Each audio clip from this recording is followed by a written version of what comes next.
বিষয়টা বের হইলি আমি প্রবাসে চলে যাব। দৌড়ো বেটা, এটা কোনো কথা কইলি? মানুষ যায় বিয়া শাদির আগে বিদেশে, আর তুই যাবি বিয়া কইরা বৌরাইকা প্রবাসে। তুই কি ফেসবুকে নিউজ টিউজ দাওস না? কত প্রবাসীর বৌরা পরকিয়া করতেছে, কত জায়গায় ধরা খাইতাছে, কত ঘটনা ফেসবুকে দেখা গেতাছে। দৌড় বেড়া, এটা কোনো কথা কইলি? আমার কপালে যেটা আছে ওইটাই হইব। প্রবাসে যাওয়ার যখন আমি নিয়ত করছি, প্রবাসে আমি যামই। বন্ধু, কাজ কাম করলে বাংলাদেশেই করা যায়, আর বাংলাদেশেই অনেক টাকা ইনকাম করা যায় যদি পরিশ্রম ঠিকঠাক মতো করতে পারোস। আর আমি বাংলাদেশে বসে কিছুই করতে পারবো না।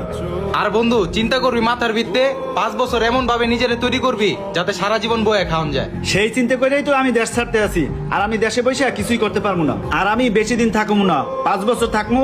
আইসে দেখবো তোরা কোন পজিশনে আছো আর আমি কোন পজিশনে আছি। ঠিক আছে বন্ধু, থাক তোরা, 5 বছর পর তোদের সাথে দেখা হইব।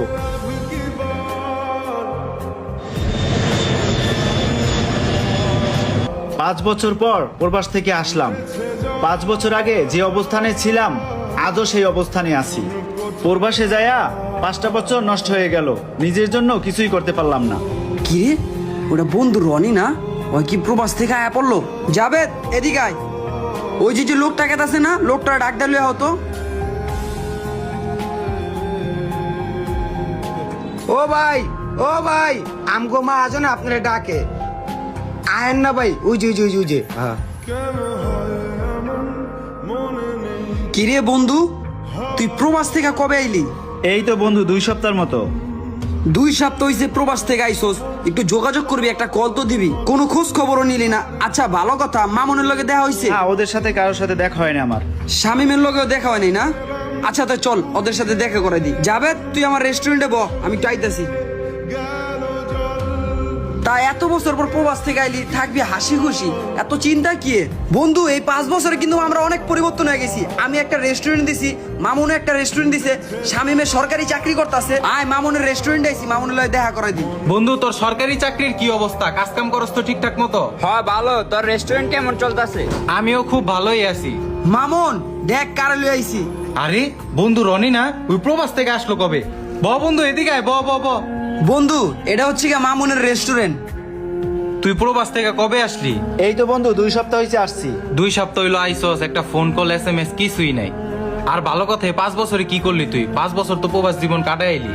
বন্ধু, 5 বছর আগে যে দোকানে চাকরি করতাম, আইসে ওই দোকানে এখন চাকরি করি। কি কস? 5 বছর বিদেশ থাইকা এখন আবার মানুষের দোকানে চাকরি করতাছস? কি করব, ফ্যামিলির টাকা দিতাম, ফ্যামিলি সব টাকা পয়সা নষ্ট করে দিয়েছে, কোনো টাকা পয়সার হিসাব দিতে পারে না।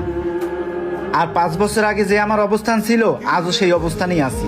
ওই বেটা, তুই 5 বছর প্রবাসে থেকে কি করলি? মামুনে তো রেস্টুরেন্ট দিল, রাসেলে তো রেস্টুরেন্ট দিল, আমি সরকারি চাকরি করি। তুই এই 5 বছরে কি করলি? ফ্যামিলির টাকা পয়সা দিয়া জীবনটায় ধ্বংস করে লালি। বন্ধু, এখন কি যে করব, নিজের কাছেও কোনো ক্যাশ নাই যে ব্যবসা বাণিজ্য দিব, পুরোই নিঃস্ব হয়ে গেছি। বন্ধু, এখানে তুই হতাশ হইস না, আমাদের যেহেতু প্রতিষ্ঠান আছে, তোর একটা ব্যবস্থা কইরা দিমনে লাইন জেনের। শামিম এখন সরকারি চাকরি করে, আমরাও ব্যবসা প্রতিষ্ঠান দিয়া বইছি, তোর একটা ব্যবস্থা কইরা দিমনে বন্ধু।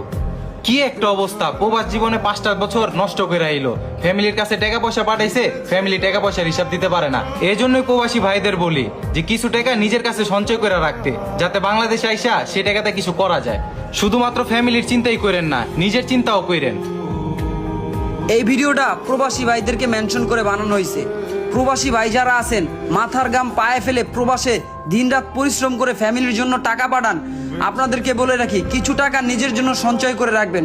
তা না হলে আমার এই বন্ধুর মতো এই অবস্থা আপনারও হতে পারে। আর এরকম ঘটনা কার কার সাথে ঘটছে কমেন্টে জানাবেন।